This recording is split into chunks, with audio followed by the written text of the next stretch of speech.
All right, so we are now here officially at King of the Rockies, first LAN event as far as NA goes, and your first LAN event in general, right? Yes, this is a first for me, and it's an incredible experience so far, and I can't wait.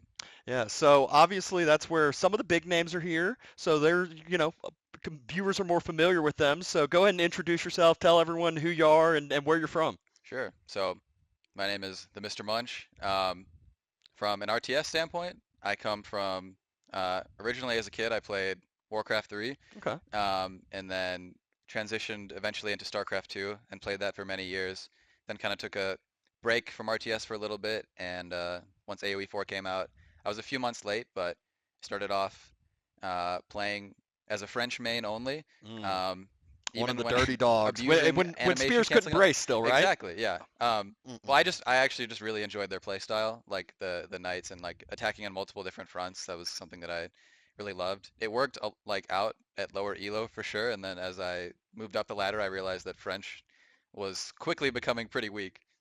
But yeah, Yeah, I mean that's kind of one of those things that it's been talked about forever. It's, certain civs and lower elos can really dominate. English and French are definitely a couple yep, of those. And then as you progress, you definitely start to have to branch out a lot. So right. when you started playing in more tournaments, what were your next couple civs that you decided to kind of dabble with? Was it a kind of intro into the feudal age still, where you're still keeping aggression up, or did Right. you try to switch to macro? Yeah, I mean, I generally play a pretty aggressive style. So I was kind of looking for civs that kind of fit that bill. So from French, I actually was kind of playing HRE for a little bit, which I know isn't super aggressive, but like Okay. if you can like rush castle in the back, when the game first came out, rush castle and then get knights out, it was kind of a similar style, in that you can attack from multiple fronts as you're gathering relics and stuff. Yeah. Um, and then I played a Deli a good amount as well because I really enjoy like long feudal games, even still.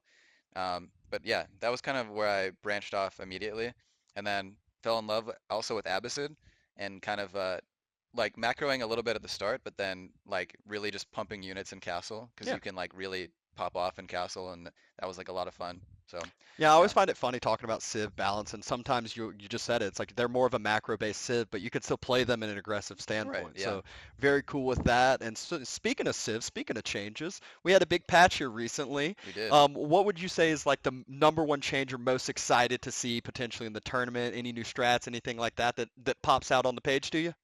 So I think what I'm really looking forward to seeing is how the Malian TC changed, where Hmm. you can now pay for it in gold and wood as opposed to stone, kind of affects things, and see how that changes their play style if you go to TC and kind of forego cow booming, and play it a little bit differently. It'll be interesting to see how that kind of shakes out, or if it'll just still be the standard cow boom is really the way to go.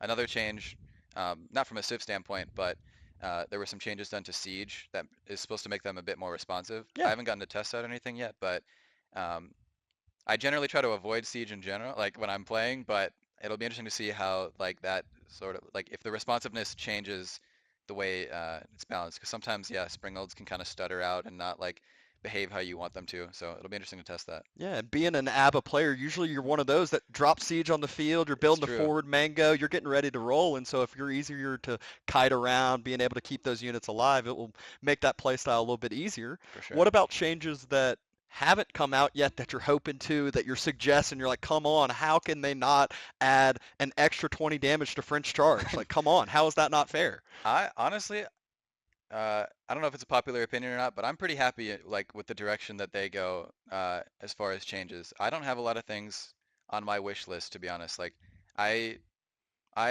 enjoy usually what they roll out, Yeah. and yeah, I trust them in their balanced decisions. I don't think I could provide anything that would make the game I better. can't wait to rewatch every single different players, and I'm guessing that you're going to be the only player that I does think you're not right. have I a think you're right. suggestion.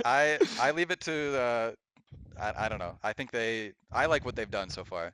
Even if it's a little slower than I would like, um, I do think that they do a pretty good job overall. I think 16 unique civilizations that play very differently, and many of them have, multiple different play styles. Like the fact that the game is even as remotely balanced as it is, I think is a testament to what they've done. Yeah. Oh, I 100% agree. I don't think people realize how balanced it is. I still remember when we didn't have 16, when there were quite a bit fewer civs and people were complaining that one had a 54% win rate. I'm like, with that many civs, Yeah, that's not that far out of balance. Like, come on now. right. And coming from StarCraft, like where you only have three races, it's like I mean that game I think at this point is probably like is quite balanced, but like that game was imbalanced for a long time.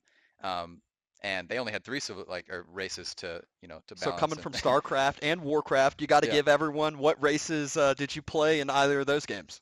So when I played Warcraft, I was a kid and I was actually mainly stuck to 4v4s. Okay. Um, and basically how I played it, it was like everyone just picked one unit at the start of the game that they were going to mass up, like as a team.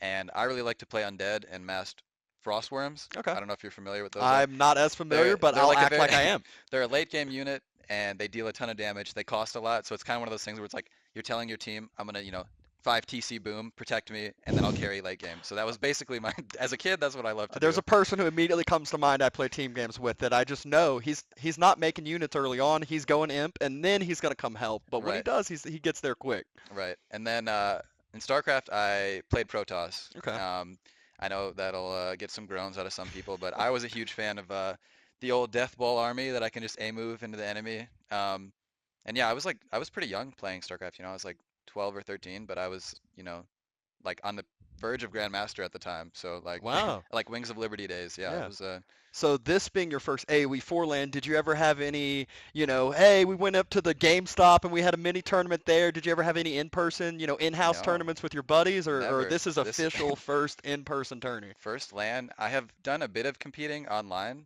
Hmm. but even that I haven't done that much. Even in Age of Empires 4, like I've played a couple War Chief clubs here and there. Yeah. I really love like from, the competitive standpoint of Age of Empires, there's a lot of like ways for people who aren't at the very top to kind of get involved in the scene. Yeah. It's one of the things that I think Rising Empires especially does a fantastic job.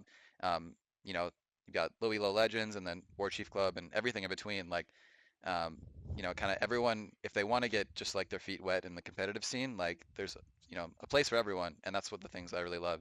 But from a land standpoint, this is the first for me. That's so exciting. I know it is for me too, being a caster and whatnot. Obviously, I've cast a ton of games, but being in person, meeting the people, it's definitely a different standpoint for sure. So super excited for that. What about guesses for as far as who do you think finals gonna be, and then well, what's the score gonna come out to be? Oh, that's a good question. So we've got obviously Wham and Puppy are the heavy favorites coming in. Obviously, the two of them have recently performed very well on the world stage, not just from a North American standpoint. Um, feels a little boring to say that I think one of the two is going to win it, but if I'm being if I'm being honest, I probably think so. But I'm going to say Puppy is going to win the finals. It's a best of nine, right? Yeah, Oh, is that? I have. It is a best of nine. Okay, It's finals a are best best of of nine. nine. We're gonna Yeah. go with this. We're Um, gonna edit this one out. I think It okay, is absolutely a best of nine. You are best of nine. correct. Yeah, I think so. I think Puppy. I don't know who. We'll say because I have to think about how the bracket shakes out. I'll say just I think that I will lose to Puppy in the finals, two to Okay. five. 2 to 5. I'm taking Okay. Wham out right There we away. go. Wham is gonna be. I'm sending him packing to the Right losers now, first bracket. round. Yeah, Wham is going down. You heard it here, Wham. I'm coming for you, Wham. All right. Well, that's kind of the most of it. One of the last things that I would kind of like to know is civilization choices. Obviously, we won't be seeing some of these interviews until after. Are you gonna have any new big shake-up strats that you're gonna try? Or are you gonna kind of lean in towards your usual play style, what you're playing to? Because everyone's going in brand new on this patch. Right. I will probably stick to the stuff that I know. Generally speaking, I like to kind of follow the meta and then maybe I'll do like, some spin-offs here and there, but I typically am not a trendsetter. I don't have a lot of big brain, 200 IQ uh, plays or like strategies at least. Um, so I'm gonna stick to what I know for now. Um, I do think I do like Roost quite a bit, but the changes obviously made them quite a bit different. Yeah. So I'm not sure. I'll probably have to watch some of the games first before I decide how early in like a draft that I might choose them or even, decide to go with them. But yeah, stick There- to what I know. Hopefully, Wham isn't familiar with the civs that I usually play. I don't know how much research he's done or, what he knows. So we'll see how the actual draft shakes out. But I have a pretty like at this point I have a pretty deep civ pool. I can like pretty comfortably play all 16. Yeah. So Well, I know you had mentioned, some of the earlier War Chief Clubs people, and I still remember when Wham, Puppy, Anakin, they were early on in the War Chief Clubs, not making it into the big names, the big stages yet. Obviously, they've gained that popularity. They're mhm. they're one of the known people now. So, what are your kind of future plans for AoE4? Are you going to keep streaming, keep, trying to grind, or is it one that you're like, nah, I'm kind of just playing a little casually still here and there? I think I'll still compete here and there. Like I absolutely love the game and I like also love competing, which is why I'm here. Yeah. Uh, I haven't streamed a little bit, but not too much. But yeah, I think I'll still compete. It's not something that I ever intend to do full time. As fun as I think that would be, I yeah, I think I'll just compete here and there, and yeah, Yeah, it's, being in a kind of difficult to do this full time, it especially with is the way that gaming is and the payouts are and right. how expensive things are here. But so totally understand that. But excited for the tourney, excited to watch this first round here and ready for you to take down Wham, like you said. 3-0. No, There we go, 3-0. You heard it here first.